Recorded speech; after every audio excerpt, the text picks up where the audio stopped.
যার যেখানে মৃত্যু আছে, যে অবস্থা আছে সেই জায়গায় যেতে হবে, সেই অবস্থা মৃত্যু হবেই।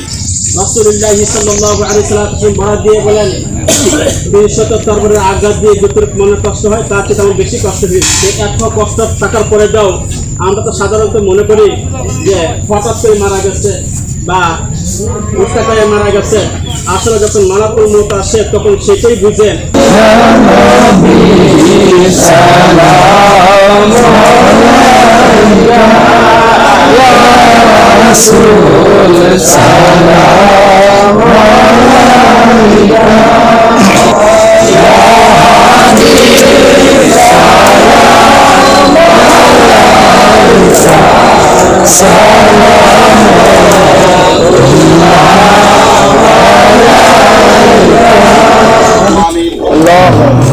ربنا ظلمنا أنفسنا وإن لم تغفر لنا وترحمنا لنكونن من الخاسرين।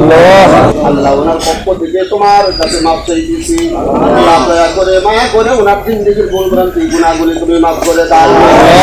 আল্লাহ মুনকার নেকি ফেরেশতা যখন আসিবে, আল্লাহ কবরের সওয়াব তুমি আল্লাহ সহজ করে দিও।